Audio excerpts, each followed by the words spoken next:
Senhor Jesus, amém. Graças ao Senhor, estamos aqui em Curitiba novamente. Como disse Luiz, que desde o começo daqui, do início da igreja em Curitiba, a gente vinha aqui de ônibus e reunia com um grupo de jovens, e ali, pouco a pouco, essa palavra profética, desde aquela época, já vem sendo sedimentada, né, no coração desses irmãos, e esses irmãos fizeram parte da parte fundamental, né, da igreja em Curitiba. E graças ao Senhor, hoje nós estamos aqui, irmãos, juntos, lutando pela fé evangélica. Não estamos aqui meramente fazendo uma obra nossa, mas estamos aqui para fazer a vontade do Senhor. E essa noite nós vamos falar justamente sobre um tema, sobre a lição do dilúvio que o homem deixou de aprender. Deus criou o homem em Gênesis capítulo 1, a imagem de Deus e conforme a sua semelhança.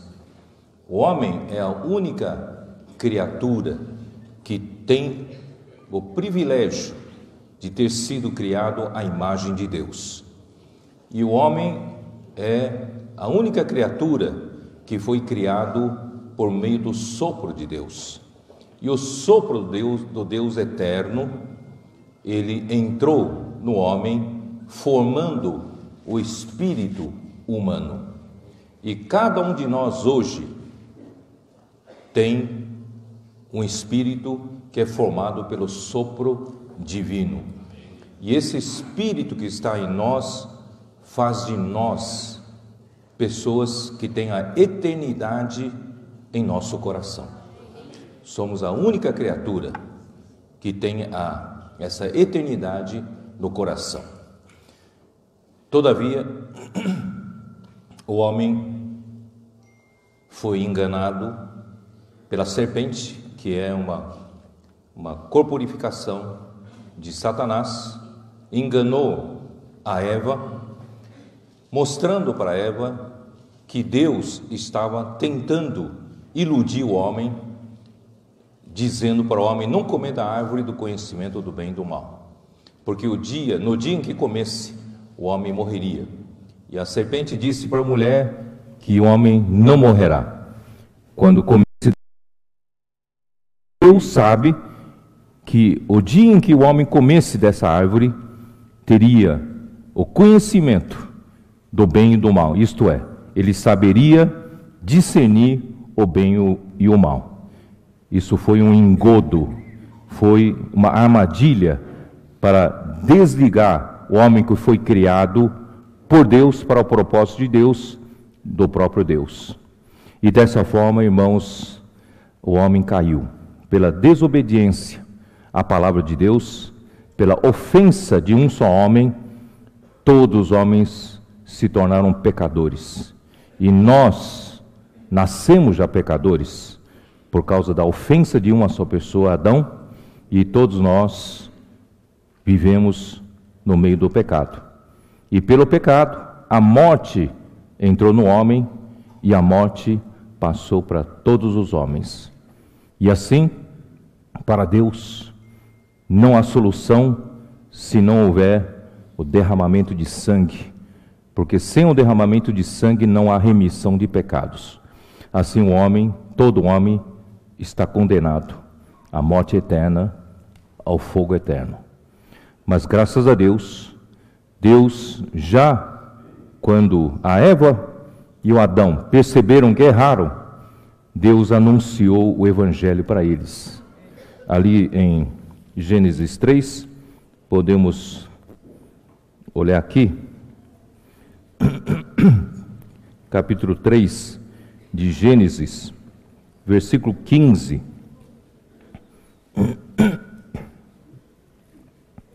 Porém, inimizade entre ti e a mulher, Deus estava falando com a serpente. Porém, inimizade entre ti e a mulher, entre a tua descendência e o seu descendente. Aqui é no singular, o seu descendente. Esse descendente, irmãos, seria Cristo. Este te ferirá a cabeça e tu lhe ferirás o calcanhar. Então, durante todos esses séculos que se passaram, há uma luta entre Deus e Satanás. Satanás sempre vindo, tentando frustrar o plano de Deus, ferindo o calcanhar, mas, por fim, irmãos, Deus triunfará por meio do seu Filho Cristo, que ferirá a cabeça da serpente. Foi um evangelho anunciado para o homem que estaria totalmente sem esperança se não houvesse essa luz no final do túnel anunciando o evangelho. Por isso, em Romanos capítulo 1 diz que o evangelho é o poder de Deus para a salvação de todo aquele que crê, primeiramente do judeu e também do grego. Irmãos, é isso que nós pregamos, o evangelho para a salvação do homem. Para todo homem sem esperança, Deus tem um evangelho. Todavia, este homem, desde a criação, ele foi expulso do jardim do Éden e ele não podia mais ter acesso à árvore da vida, que era desejo inicial de Deus para que o homem comesse. E a árvore da vida representava o próprio Deus como vida. Quando o homem comesse dessa árvore da vida, o próprio Deus entraria no espírito desse homem e se tornaria vida para esse homem e se tornaria tudo para esse homem. Esse homem então viveria para fazer a vontade de Deus e por meio do homem Deus reaveria o seu reino aqui na terra, perdido para Satanás quando este rebelou-se contra Deus. Mas esse homem, embora não sabia quando viria esse Salvador, que seria Cristo, deveria estar aguardando a vinda dessa salvação, não é verdade? Mas, por causa da natureza pecaminosa que entrou no homem, o homem se corrompe rapidamente. O homem se deteriora rapidamente, porque isso é da própria natureza caída do homem, que recebeu ao comer da árvore do conhecimento do bem e do mal, e a natureza satânica entrou na nossa carne. Ó Senhor Jesus, nenhum de nós escapa dessa armadilha. Nós temos uma natureza pecaminosa em nós. Em pouco tempo, quando chegou, talvez menos de 2000 anos, quando chegou, ou bem antes, quando chegou a época de Noé, podemos dar uma espiada em Gênesis capítulo 6, e o homem já havia caído de uma maneira espantosa. Capítulo 6 de Gênesis, versículo 3.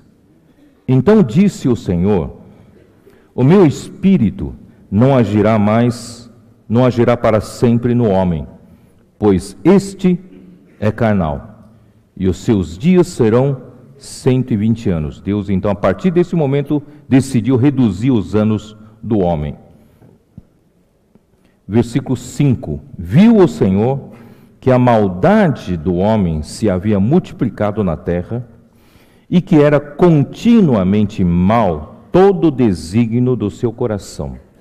Então se arrependeu o Senhor de ter feito o homem na terra, e isso lhe pesou no coração.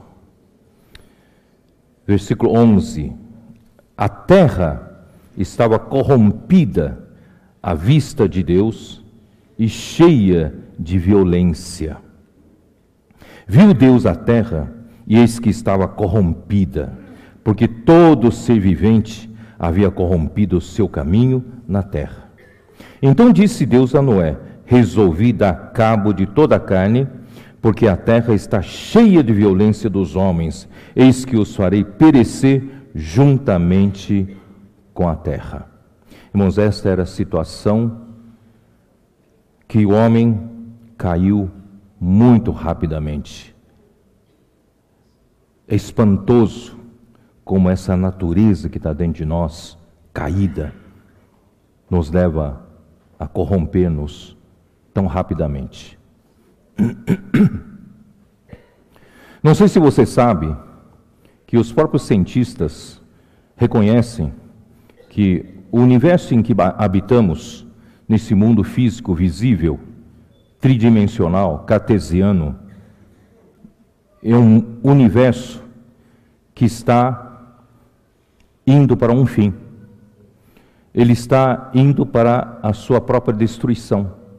Está indo cada vez mais para a sua desordem.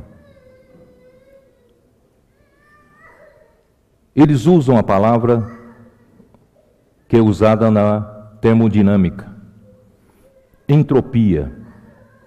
O universo todo está em entropia, isto é, se você nada fizer, não tiver nenhuma ação contra, o universo sozinho vai caminhando para a destruição total, desordem.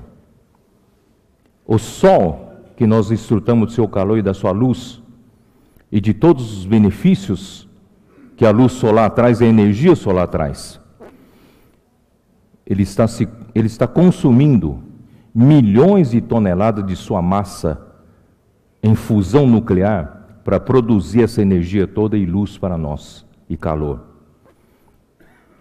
Calcula-se que em até 5 milhões de anos, o Sol terá consumido toda a sua massa como combustível. Então, será impossível habitar aqui na Terra. Não haverá mais Sol. Quer dizer, isso é uma estrela, e todas as estrelas estão consumindo a sua própria massa como combustível. Quer dizer, o universo todo está em desordem, decadência e destruição final. Portanto, irmãos, esse é o resultado da rebelião no universo, resultado da natureza pecaminosa que entrou nesse universo. E se nós nada fizermos, irmãos, nós vamos também para a decadência, nós vamos também para a degradação e corrupção. Por isso que em Efésios, apóstolo Paulo diz: remi o tempo, porque os dias são maus. Você pode dizer: eu não estou fazendo nada de errado, não estou fazendo nada de mal, não estou pecando, só não estou fazendo nada. Você nada fazendo já está caminhando para a entropia, já está caminhando para o mal, está caminhando para a corrupção. Por isso, irmãos, nós precisamos tomar uma ação contrária a isso. Pregar o Evangelho. Esse universo, essa terra, precisa de uma ação positiva da parte nossa, trazendo, irmãos, a vida de Deus em meio a essa situação toda de corrupção. Se você nada fizer, a coisa vai caminhar para o fim. Mas se nós, como filhos de Deus, como luzeiros desse mundo, nós fomos canais para trazer o Evangelho de Deus, irmãos, as coisas podem mudar. E as coisas mudarão. Bom, no meio dessa situação, Deus então resolve dar cabo a toda a carne. E vocês sabem que dilúvio chegou e pegou todos de surpresa.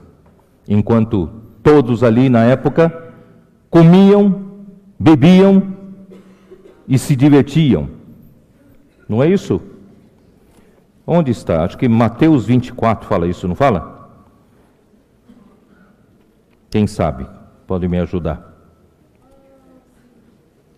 Mateus 24. Mateus 24.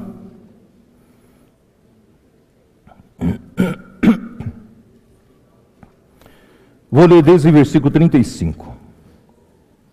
Passará o céu e a terra, porém as minhas palavras não passarão. Mas a respeito daquele dia e hora, ninguém sabe, nem os anjos dos céus, nem o Filho, senão o Pai. Pois assim como foi nos dias de Noé, também será a vinda do Filho do Homem. Porquanto assim como nos dias anteriores ao dilúvio, o que eles faziam? Comiam e bebiam, casavam e davam-se em casamento, até ao dia em que Noé entrou na arca. Eles estavam desapercebidos, achando que estava tudo bem, tudo normal, continuavam a viver, no meio daquela corrupção, na maldade, da violência do homem, sem se importar com Deus. E não o perceberam, senão quando veio o dilúvio e os levou a todos. Assim será também a vinda do Filho do Homem. Irmãos, esta noite, a palavra trazida para todos nós é como uma advertência. Nós não precisamos, irmãos, ficar desapercebidos. Está na hora da gente viver de uma forma prudente, não é? Aí, dilúvio, pensa um pouco você. Moisés preparou uma arca. Noé preparou uma arca, segundo a ordem de Deus, e essa arca salvou a sua família, 8 pessoas da sua família. Imagine você, põe-se você no lugar dessa família. Eles viviam naquela geração, também viviam naquela geração em que via todas as coisas acontecerem, tinham amigos, tinham pessoas da sua convivência, e de repente, eles estavam sós nessa terra. Todos morreram. Não era uma tragédia que sensibilizaria a todos que estivessem naquele lugar? Hoje, a gente às vezes ouve notícias de terremotos, muitas pessoas são vitimadas, ou um tsunami, outras tantas pessoas morrem, e outras tragédias. Quanto mais perto de nós, quanto mais pessoas que nós conhecemos também foram alcançadas nessa tragédia, mais sensibilizados nós ficamos, não é verdade? E quanto mais distante, nós não ficamos tão sensibilizados, mas quanto mais perto de nós ficamos extremamente sensibilizados. E certamente essa família tinha muita gente relacionada. Então eles ficaram extremamente sensibilizados com o dilúvio, que de repente eles viram o que tinham cadáveres espalhados por toda a terra. Todos morreram.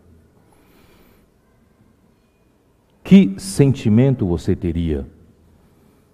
O sentimento geral era: vamos temer a Deus. Não é? Deus é temível. Vamos viver de tal forma que agrade a Deus. Vamos agradar a Deus. Vamos viver de acordo com a sua vontade. Só que, irmãos, em poucos anos, quando nasceu Abraão,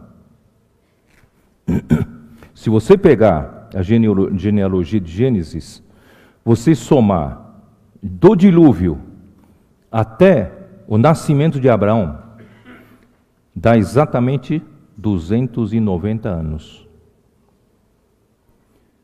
Mas aí parece que há um lapso de 60 anos que não estão registrados aqui, porque aqui diz que Tera, ou Terá, na versão anterior, Tera, o pai de Abraão, gerou os 3 filhos quando tinha 70 anos.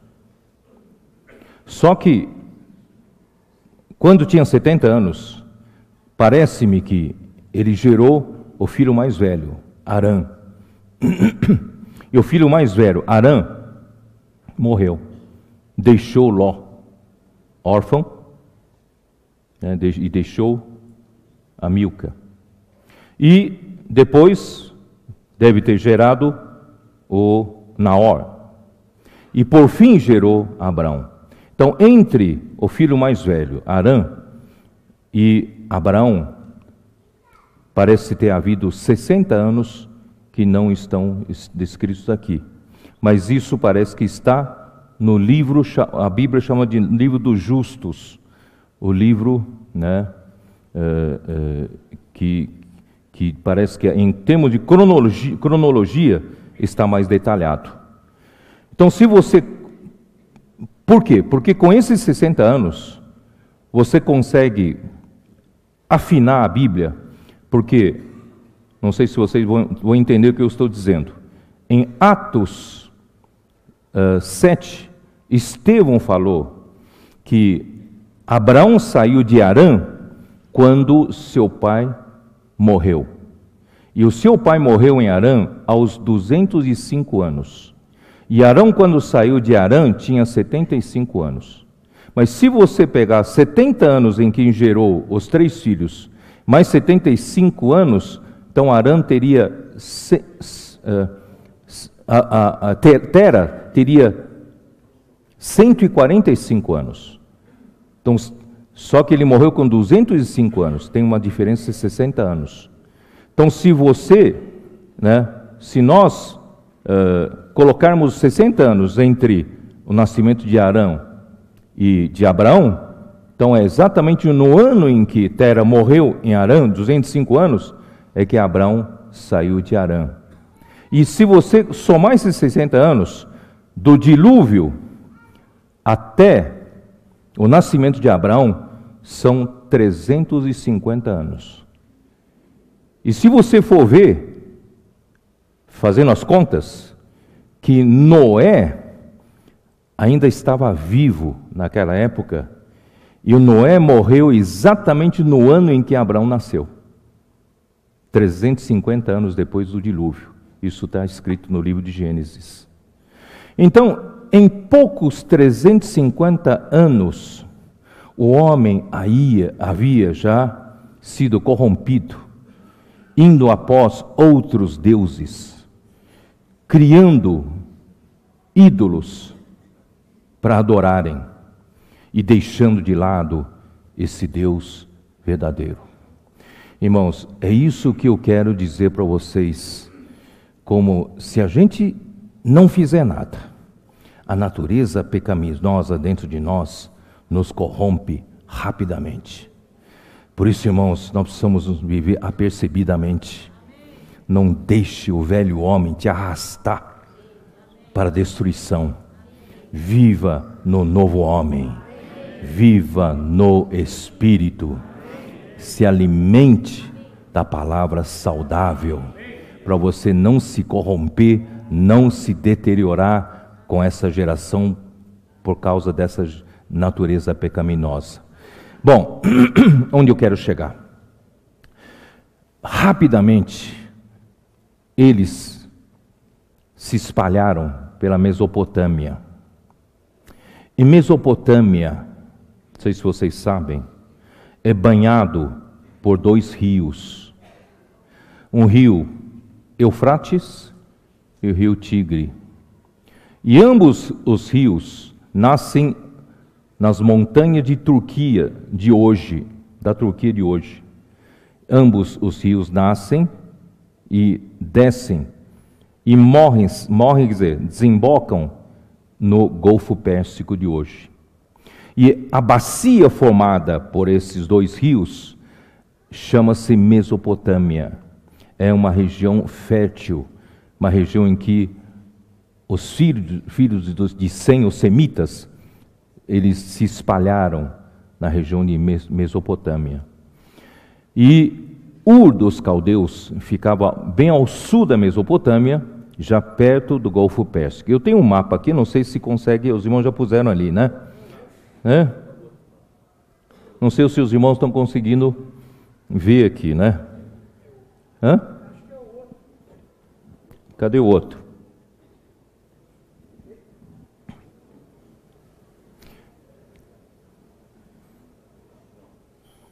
Não, aquele mesmo, dá para ver por aquele mesmo.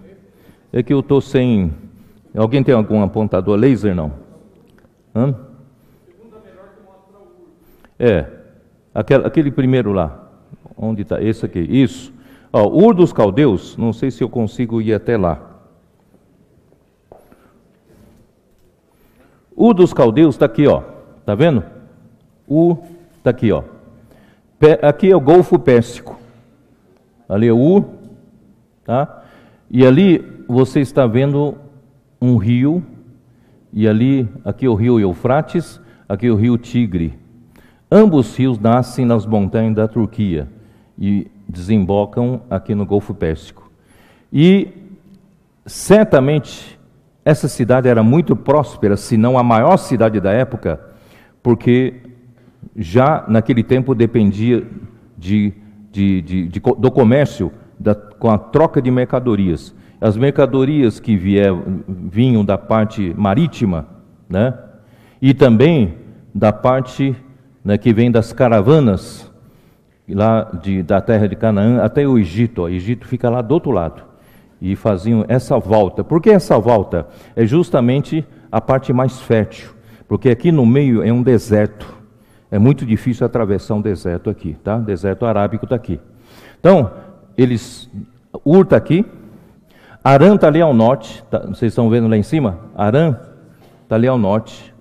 E também é praticamente um entroncamento entre a Mesopotâmia e a região de Canaã, que chega até Egito. É um entroncamento, né, de rotas de comércio.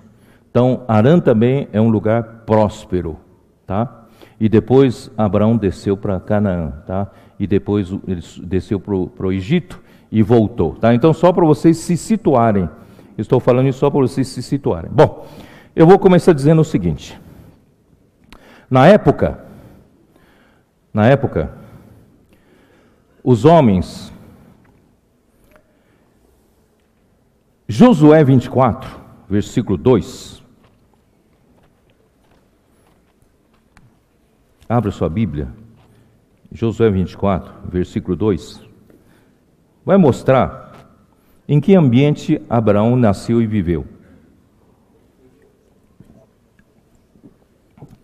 E eu pensava, quando era jovem,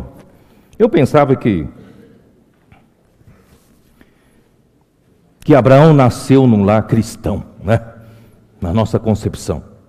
Ele nasceu num lar que adorava o Deus único, verdadeiro. Por isso ele foi preservado e Deus assim o chamou. Não é verdade. Dá uma olhada no capítulo 24 de Josué, versículo 2. Então Josué disse a todo o povo: assim diz o Senhor, Deus de Israel: antigamente vossos pais, Tera, pai de Abraão e de Naor, habitaram da além do Eufrates e...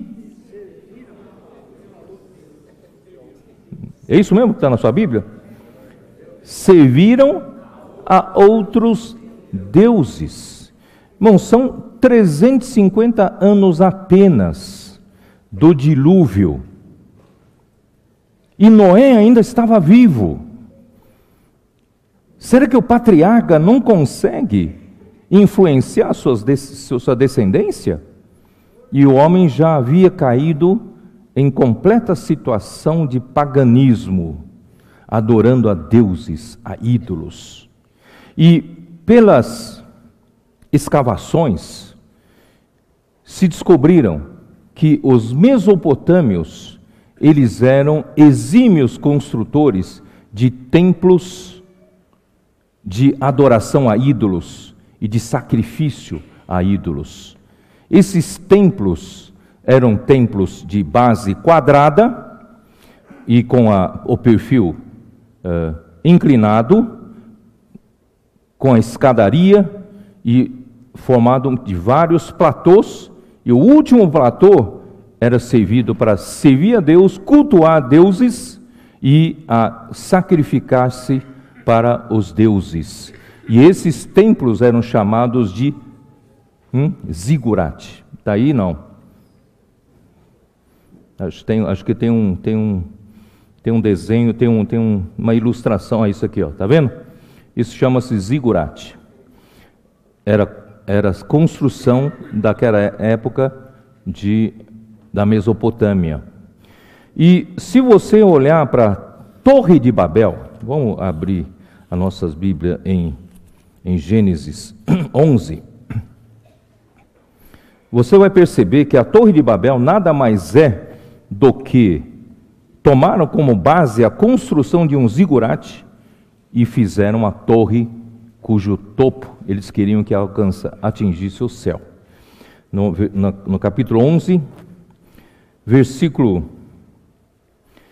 3. E disseram uns aos outros: vinde, façamos tijolos e queimemo-los bem. Os tijolos serviram-lhes de pedra e o betume de argamassa. Por que assim está descrito?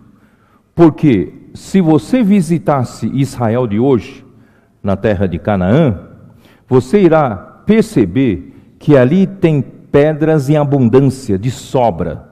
Onde quer que você vá, aquela terra é cheia de pedras, e mais pedras, e mais pedras, e mais pedras. Então eles usavam pedras para fazer construção. Só que na região da Mesopotâmia não tinha pedras. Então eles aprenderam a queimar tijolos. Aprenderam a tecnologia de escolher um determinado tipo de argila e fizeram forma e começaram a queimar os tijolos e aprenderam que entre tijolo e tijolo precisava de liga, precisava de aderência. Então usaram betume como argamassa para aderir um tijolo ao outro. E betume tem de sobra no Oriente Médio, que é o petróleo, né? O nosso preço do petróleo é ditado pelo Oriente Médio, porque pela grande produção de petróleo que ali havia na região. Portanto, irmãos, assim foi feito o primeiro, né, essa Torre de Babel. Versículo 4, disseram: vinde, edifiquemos para nós uma cidade e uma torre cujo tope chegue até aos céus e tornemos célebre o nosso nome, para que não sejamos espalhados por toda a terra. Qual era o objetivo de fazer essa torre? Fazer uma extensão do templo zigurate.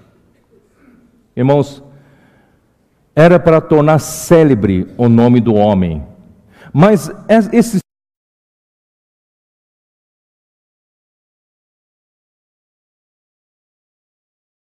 zigurate significa a plataforma entre o céu e a terra.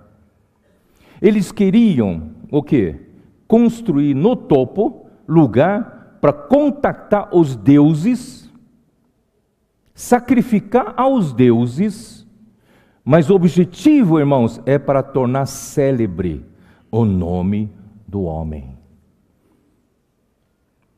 Eu espero que vocês compreendam o que eu vou dizer agora para vocês. Essa palavra, tornar célebre, viu, Marcos? Se você for em Gênesis 1, você vai ver que Deus no princípio criou os céus e a terra. Esse criar é bara, é criar do nada, não é isso? Bara.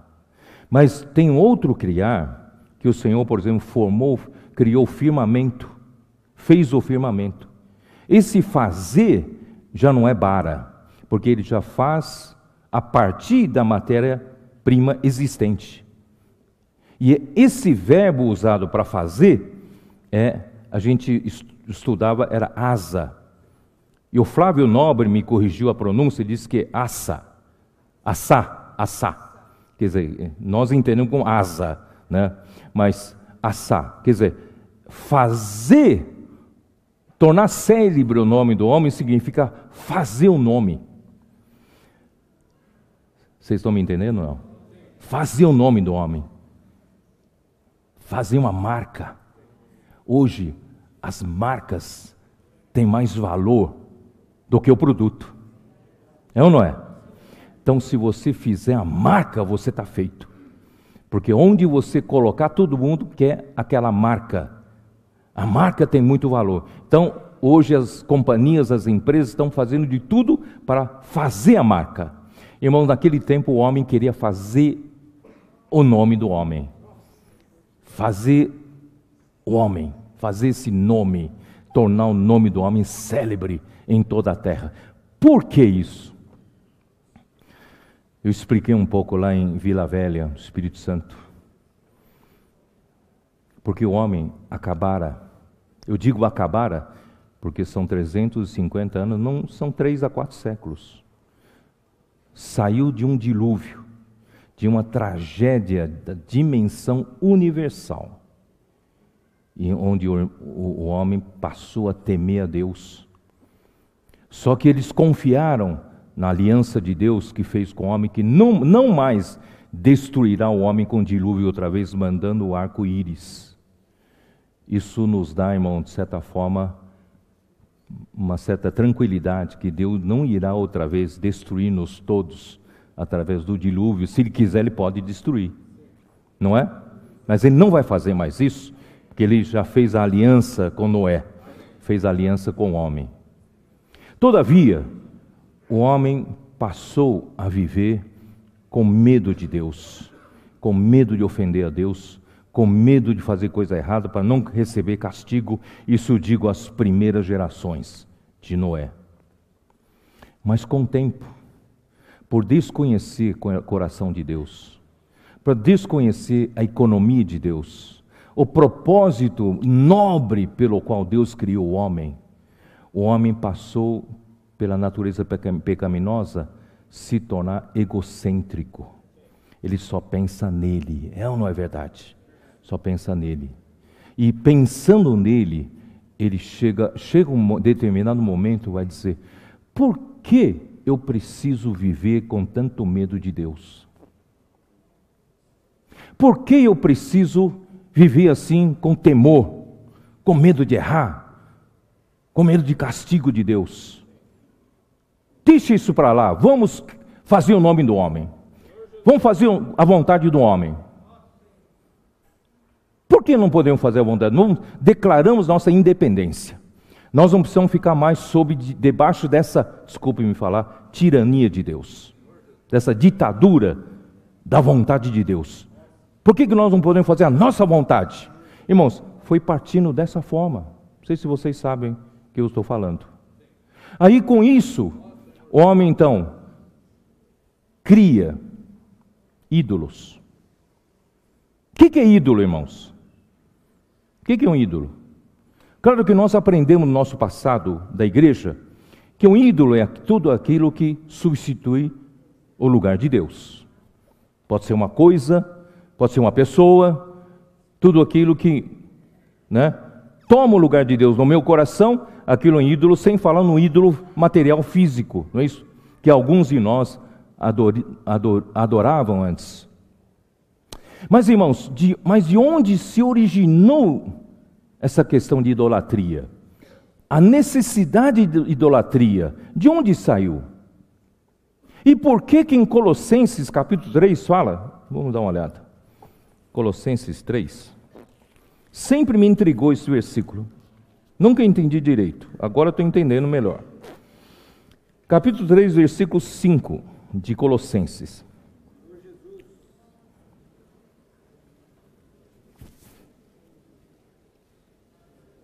Fazei, pois, morrer a vossa natureza terrena, prostituição, impureza, paixão lasciva, desejo maligno e a avareza, que é idolatria. Irmãos, eu nunca entendi isso. Como a avareza é a idolatria. Irmãos, o que é a avareza? Amor ao dinheiro. E por que o homem ama o dinheiro? Por que o homem ama o dinheiro? Bom, o dinheiro traz tudo, não é isso? O dinheiro traz status, Dinheiro traz segurança, o dinheiro me traz, eu estou por cima dos outros, arrogância, né? Conforto, né? E liberdade, entre aspas, claro, vocês sabem o que eu estou falando. Então, é o cultivo do meu ego, é buscar tudo para o meu próprio benefício. Isso é fazer o nome do homem. Tudo isso, irmãos, é para mim, para o meu benefício, segundo o meu interesse. Mas que isso tem a ver com a idolatria? Vou explicar. Vamos supor que eu tenho uma lojinha e o que o Marcos tem outra lojinha do meu lado. Os dois, nós somos comerciantes, nós somos concorrentes. E um dia, eu falo, mas é dura essa concorrência. Eu preciso de uma ajuda sobre-humana para a minha prosperidade. Eu vou pedir ajuda de alguma divindade que me dê uma ajuda, uma mãozinha divina para que eu seja muito rico e possa ganhar concorrência contra o Marcos. Aí, irmãos, eu faço um ídolo e eu começo a pedir para esse ídolo fazer a minha vontade. E Satanás se aproveita disso, porque o ídolo nada é, senão um pedaço de madeira, um pedaço de pedra, nada é. Mas Satanás se aproveita disso, coloca alguma coisa por trás daquele ídolo. Sejam demônios, sejam anjos caídos, não é isso? E parece funcionar. Muitos artistas, muita gente que chegou ao sucesso, quem sabe, dizem que vendeu a alma para o diabo. Porque busca uma ajuda de alguma divindade, alguma força sobrenatural para o sucesso e prosperidade dele. Irmãos, isso é idolatria. É ou não é? Então, por que o homem caído quer se livrar da tirania de Deus, da vontade de Deus, e buscar ídolos? Não iria ficar debaixo dos ídolos, não. Os ídolos, no entender do homem, os ídolos seriam servos deles. É o contrário. O Deus verdadeiro, eles seriam servos do Deus verdadeiro. Teriam que viver debaixo do temor. Mas eles, criando ídolos, eles é que pensam, mandam nos ídolos, para fazer a vontade deles. Irmãos, esse é o princípio da idolatria. Não sei se vocês estão entendendo o que eu estou falando. Alguns fazem até do Deus verdadeiro um ídolo.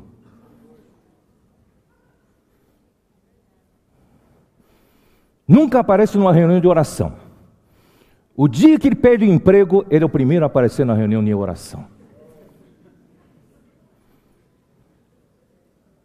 Não é?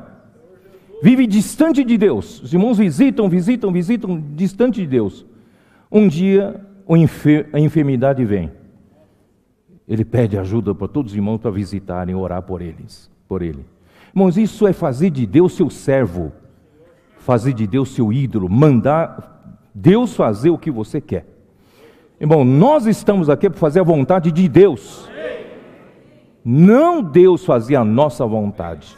É o contrário.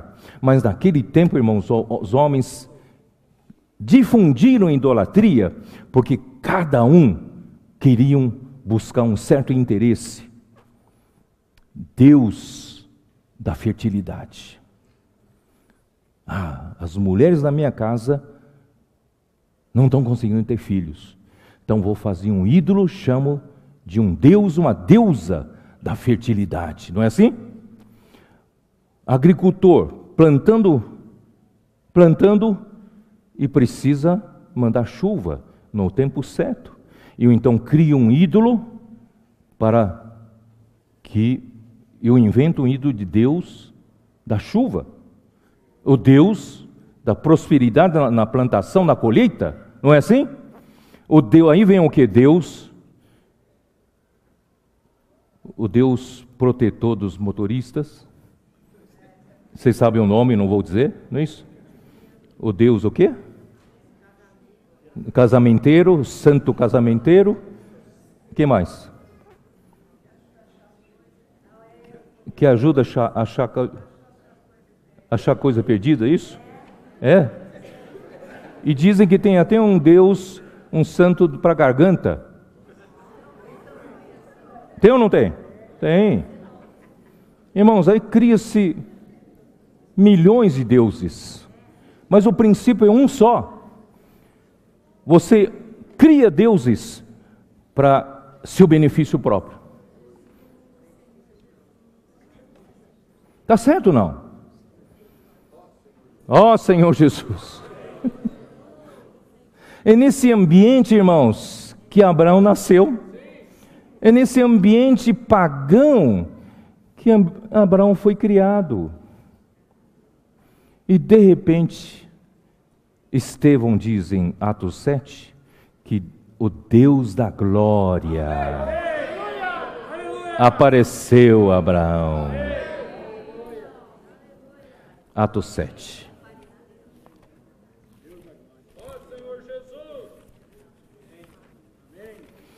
O homem não aprendeu a lição do dilúvio.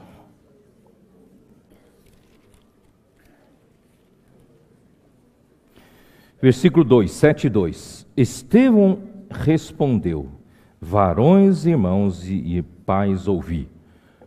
O Deus da glória apareceu a Abraão, nosso pai, quando estava na Mesopotâmia, antes de habitar em Harã. E lhe disse: sai da tua terra e da tua parentela, e vem para a terra que eu te mostrarei. Imagine se você fosse Abraão,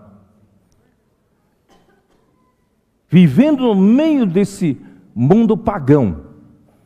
Cada um apelava a um tipo de um Deus.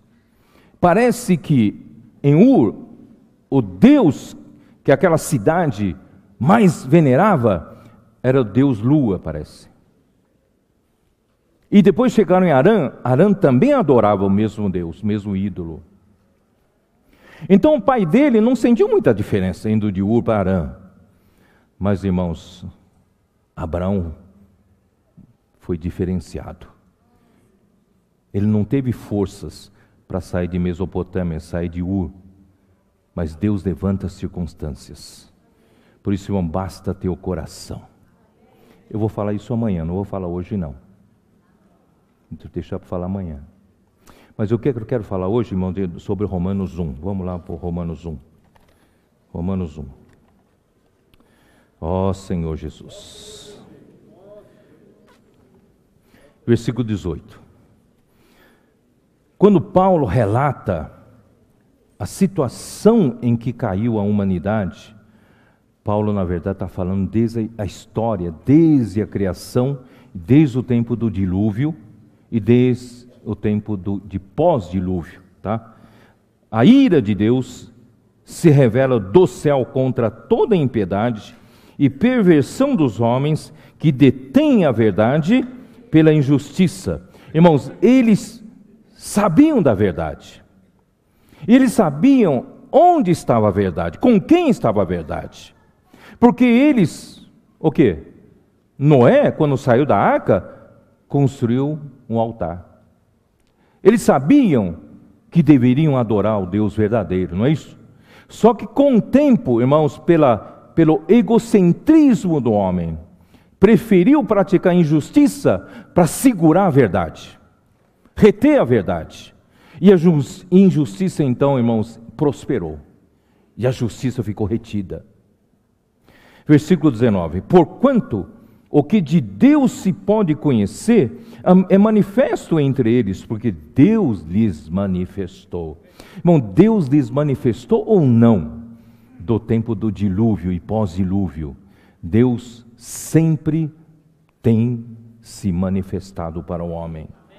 Porque os atributos invisíveis de Deus, Assim, o seu eterno poder, como também a sua própria divindade, claramente se reconhecem desde o princípio do mundo, sendo percebidos por meio das coisas que foram criadas. Tais homens são, por isso, indesculpáveis.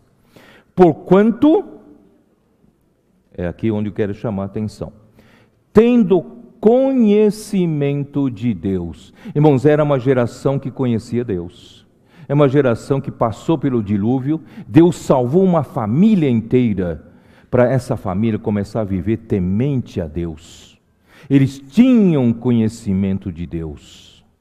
Não o glorificaram como Deus, nem lhe deram graças, antes se tornaram nulos em seus próprios raciocínios, obscurecendo-se-lhes o coração insensato.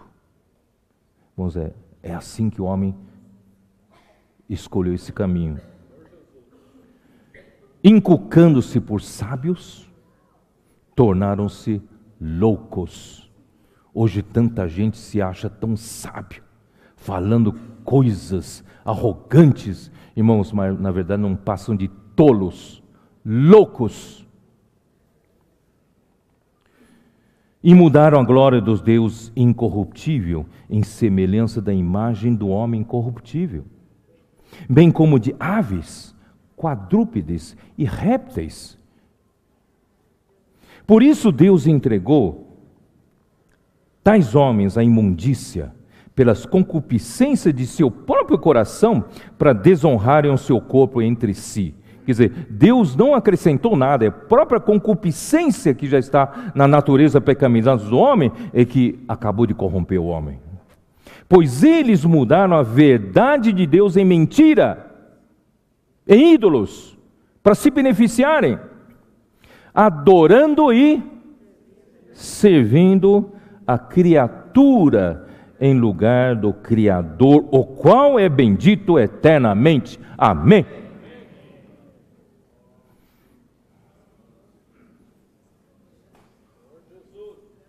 Nós estamos indo no sentido contrário. Nós o glorificamos como Deus. Irmãos, precisa voltar esse temor dentro de nós. A sociedade em que vivemos, irmãos, está tirando esse temor de Deus entre os homens. Está tirando reverência a Deus, tornando Deus como Deus, um Zé Ninguém, não é assim? Irmãos, mas nós não. No nosso viver, irmãos, nós glorificamos a Deus. Nós não vivemos para a glória dos homens, nem buscar glória, nem nas coisas espirituais, nem na igreja, nem na prosperidade material ou sucesso profissional. Irmãos, toda a glória é dada a Deus. Nós o glorificamos. Sabe o que é glorificar a Deus? Glorificar a Deus, irmãos, é fazer a vontade de Deus. E nós lhe damos graças. Vamos parar de reclamar. Nós somos muito reclamões, murmuradores, como a primeira geração do deserto do povo de Israel. Faltou água, quase que bateram em Moisés e Arão. Não é isso? Quando faltou, queriam comer churrasco, né? E falaram que no Egito eles tinham peixe de graça, eles tinham pão, tinham pepino, melões. Mentira! Trabalhavam dia até a noite e o faraó não lhe dava palha para fazer tijolos. Irmãos, murmuradores. Qualquer coisa, irmãos, que não seja de acordo com o que nós queremos, nós murmuramos. Mesmo nós hoje, no dia a dia. Vamos parar de murmurar? Vamos aprender, irmãos, a dar graças a Deus. Vamos, irmãos, ter um coração de gratidão. Nunca reclame. Dá graças a Deus sempre, porque Deus sabe o melhor para você. Até aquelas coisas que são contrárias ao que você quer, depois você vai perceber que vai fazer bem para você. Porque Deus, todas as coisas cooperam para o bem daqueles que amam a Deus, né? Ó Senhor Jesus, e nós adoramos e servimos ao Deus verdadeiro. Adorar é prestar-lhe culto. Adorar é prestar-lhe reverência. Reverência, irmãos, é um respeito a um ser supremo. Devemos ter essa reverência no nosso coração. Irmãos, não trata Deus como uma coisa vulgar. Deus merece estar no lugar dele. Nós adoramos a Deus.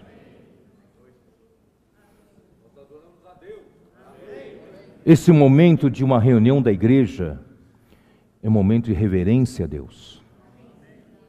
Até nós, sabe, nosso comportamento aqui,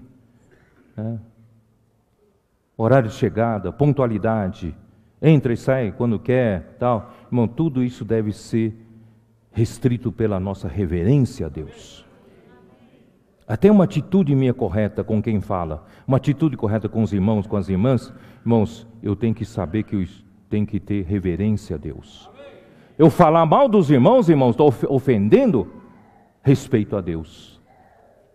E nós temos que restaurar respeito na igreja, respeito aos mais velhos, respeito à liderança, respeito a Moisés e Arão, quem está na nossa frente, não é? Respeito, irmãos, é reverenciar a Deus, sabia disso? E nós servimos a Deus. Há serviços que nós fazemos escala e chega no dia, faltam aqueles que estavam escalados. E nem ligam, nem avisam. Depois você liga, por que você faltou? Você fez falta no serviço. Não deu para ir. Irmãos, nós não podemos ser assim.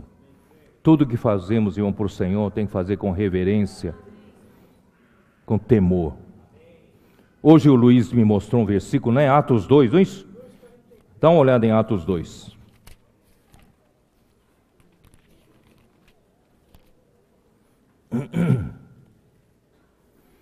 Atos 2, versículo 42 diz assim: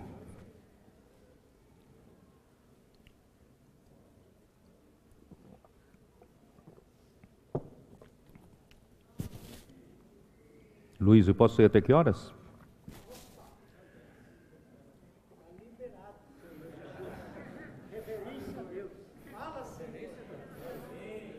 E perseveravam na doutrina dos apóstolos e na comunhão, no partir do pão e nas orações. Presta bem atenção no versículo 43. Em cada alma havia temor. Por que o Senhor abençoou muito a igreja naqueles tempos? Porque em cada alma havia temor. Irmãos, hoje está se perdendo o temor.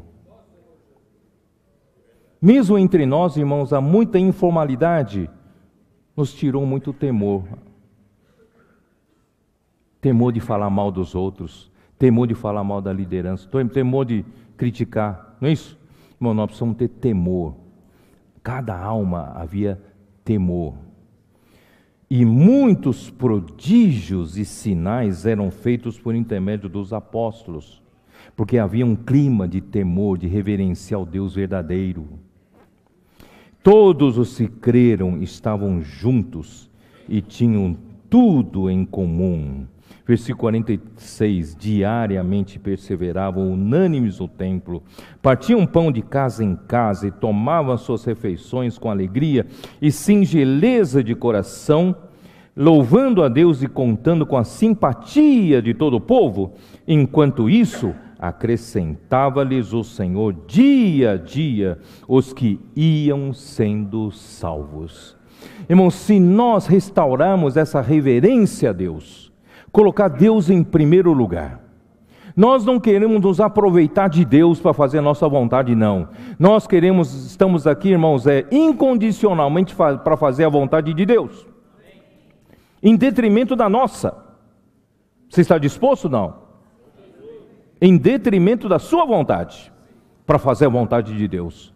Irmão, dessa forma, você sabe que Abraão, ele dedicou todo o seu coração para reverenciar esse Deus, e chegou um momento, Deus disse assim: engrandecerei o seu nome. Enquanto que os homens, na sua geração, viviam no mundo pagão, buscando seu próprio proveito, engrandecer o nome do homem, Abraão engrandecia o nome de Deus. Construía, edificava altar e invocava o nome do Senhor. E Deus disse: eu vou engrandecer o seu nome. Irmão, se você engrandecer o nome do Senhor, o Senhor vai engrandecer o seu nome. Não é? E a igreja vai prosperar. Esse ano ainda vamos nos multiplicar, por haver temor entre nós. Ó Senhor Jesus. 1 Coríntios. O homem corrompeu-se rapidamente em 3 séculos e pouco, já chegou nessa situação de um caos. Deus não teve outro jeito, dentre tantas pessoas, ele foi chamar um homem, Abraão. Esse homem Abraão, Deus teve que trabalhar do zero, porque ele também estava no meio de um ambiente pagão. Mas Deus conseguiu extrair de Abraão, por ser um pai de muitas nações. Ele se tornou o pai da fé. Também nós temos por pai Abraão. Não é maravilhoso? Você não quer dar para Deus essa chance de ter um novo começo, no meio dessa situação corrupta de hoje? Deus também quer usar você.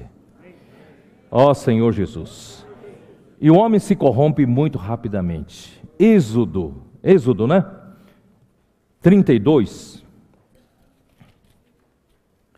Era só Moisés ter subido ao monte Sinai para receber de Deus as 2 pedras da lei e falar com Deus, para depois voltar a falar com o povo. 40 dias só, 40 dias, o homem se corrompeu. Não é isso? Por isso não confia na sua carne. Versículo 1. Mas vendo o povo que Moisés tardava em descer do monte, acercou-se de Arão e lhe disse: levanta-te, faze-nos deuses que vão adiante de nós. Irmãos, olha só, faze-nos deuses. Esse Moisés não sabemos para onde foi. Nós somos de alguns deuses. Esses deuses nós podemos fazer. Vamos fazer esses deuses que vão adiante de nós. Nós é que mandamos nele. Nós é que mandamos fazer a nossa vontade. Irmãos, esse é o princípio de idolatria. Faze-nos deuses que vão adiante de nós, pois quanto a este Moisés, o homem que nos tirou do Egito, não sabemos o que lhe terá sucedido. Disse-lhes Arão: tirai as argolas, ouro das orelhas e das vossas mulheres, e pum, saiu o quê? Saiu um bezerro de ouro. Em versículo 4, esse recebendo-as das suas mãos, trabalhou o ouro com buril e fez dele um bezerro fundido. Então disseram: são estes, ó Israel, pasmem, são estes, ó Israel, os teus deuses que te tiraram da terra do Egito. Que blasfêmia, que absurdo. Estes são os teus deuses, esse bezerro de ouro. Arão, vendo isso, edificou um altar diante dele, e apregoando, disse: amanhã será festa ao Senhor, festa ao Jeová. Esse Senhor aqui é Jeová. Que absurdo.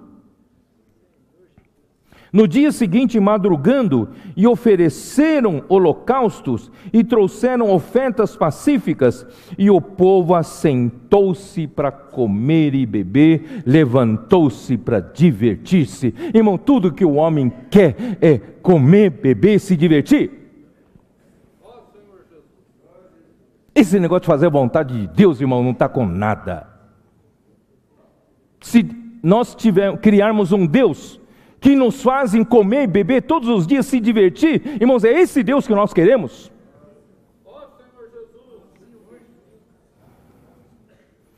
Não faça do seu Deus esse Deus. Nós é que fomos criados segundo a sua vontade. Irmãos, o propósito de Deus ter criado homens, irmão, é muito elevado, é muito nobre. É tolice o homem que pensa assim. Deus nos criou, irmãos,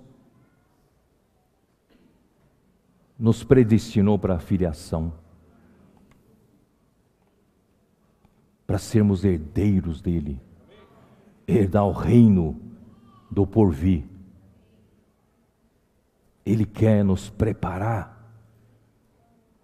No fim, irmão, nós vamos ser parte dele. Nós vamos ser parte do próprio Deus. Você crê ou não crê nisso? A igreja, irmãos, e Deus serão unidos organicamente. De modo, irmãos, quando tudo estiver pronto, o universo, ao olhar para a igreja gloriosa, estará vendo o próprio Deus. Nós só não teremos a deidade, não somos para ser adorado, mas, irmãos, nós seremos o que é a própria glória de Deus. O candelabro em Êxodo representava o Deus triuno, mas o candelabro em Apocalipse representava a igreja. Mas que diferença havia entre o candelabro de Êxodo e o candelabro em Apocalipse? É o mesmo candelabro. Na verdade, irmãos, ambos candelabros é um só.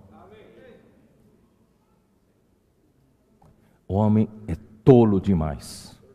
O homem quer que tudo gire em torno dele. O homem egoísta prefere ter ídolos a seu mando para fazer o que ele quer, para enriquecê-lo, para cuidar dele quando não tem saúde, não é? Para cuidar de coisa de... Tem até ídolo de causas perdidas, não é isso? Mas nós, irmãos, nós amamos a Deus, nós o reverenciamos como Deus, o Ser Supremo, irmãos, e nós estamos aqui para fazer unicamente a vontade de Deus. Porque a vontade de Deus, irmãos, é tão nobre para nós. A vontade de Deus é para nós, nosso benefício.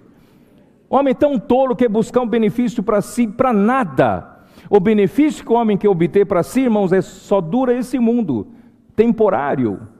Mas as coisas que nós ganhamos em um desse Deus verdadeiro, são coisas eternas. 1 Coríntios 10.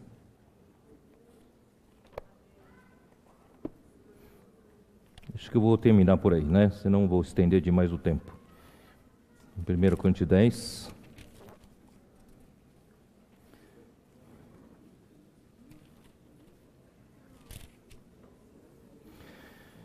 Versículo 5. Entretanto, Deus não se agradou da maioria deles, razão porque ficaram prostrados no deserto. Ora, estas coisas se tornaram exemplos para nós, a fim de que não cobicemos as coisas más como eles cobiçaram. Não vos façais, pois, idólatras, como alguns deles, porquanto está escrito: o povo assentou-se para comer e beber e levantou-se para divertir-se.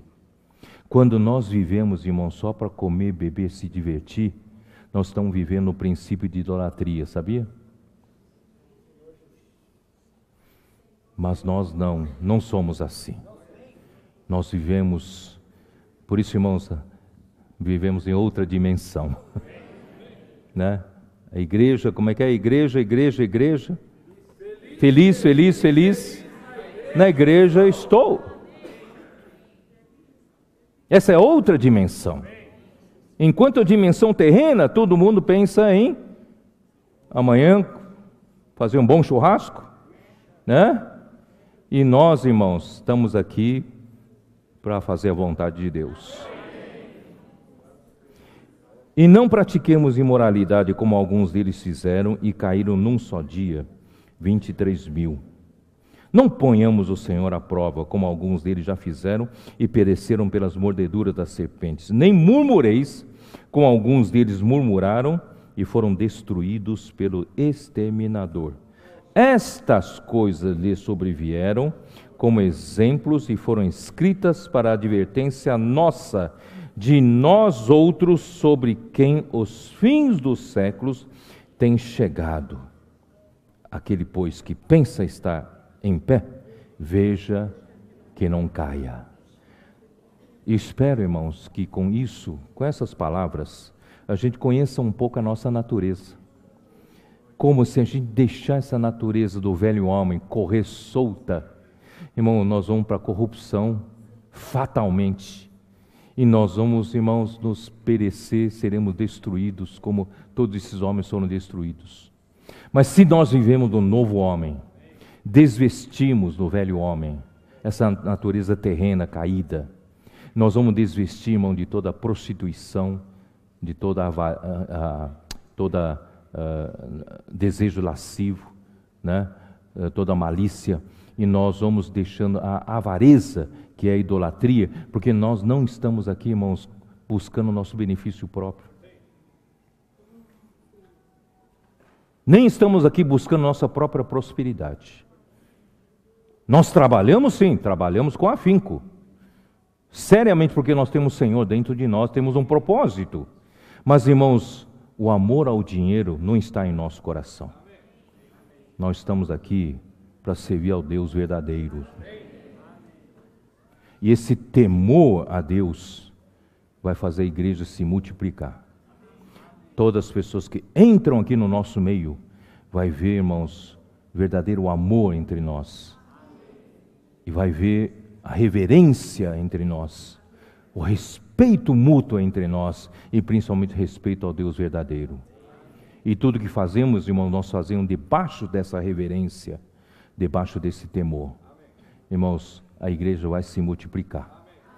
Nós vamos contar com a simpatia do povo e Deus vai acrescentar o número dos que serão salvos dia a dia. Irmão, já está acontecendo. Você sabia? Nas igrejas que eu visitei, irmãos, em todas as conferências que eu estou participando, é sempre número recorde, número recorde, número recorde, porque as pessoas estão vindo. Por quê? Por causa desse temor que há entre nós, a reverência e a restauração, irmãos, da natureza do novo homem, do esplêndido de Cristo no nosso relacionamento. Está diminuindo muito, irmãos, críticas no nosso meio. Está diminuindo muito, irmãos, a maledicência. Não sei se você tem percebido. Está aumentando muito orar uns pelos outros. Perdão entre nós está mais recorrente. Não é verdade? Amor de uns para com os outros, irmãos, está aumentando. Irmão, isso vai trazer muitas outras pessoas. E agora vamos restaurar também a reverência a Deus. O temor a Deus. Irmãos, aí, irmão, você vai ver. Mesmo, não pense você, eu estou fazendo isso, os irmãos não estão vendo. Irmão, você não faz porque os irmãos não estão vendo. Você não faz porque Deus está vendo. É ou não é verdade? Principalmente na área da sensualidade. Você não engana Deus. Você pode enganar todo mundo. Você pode parecer um santinho. Mas, irmãos, Deus está vendo. Melhor a gente, irmãos, ter respeito a Ele, ter temor ao Senhor e ter um coração puro, não buscar nosso próprio benefício. Não estou aqui na igreja, irmãos, para me beneficiar de mim, para mim mesmo. Não estou buscando na igreja meramente como um trampolim para eu ter sucesso em alguma coisa na minha vida. Irmãos, eu estou aqui com o coração puro. Eu quero, junto com os irmãos, edificar a igreja. Eu quero, junto com os irmãos, com o coração puro, irmãos, fazer a vontade de Deus. Pregar esse evangelho do reino. Esse evangelho, irmãos, vai salvar muita gente. Porque o evangelho é o poder de Deus para a salvação de todo aquele que crê. Primeiro do judeu e também do grego. Amém. Jesus é o Senhor. Amém.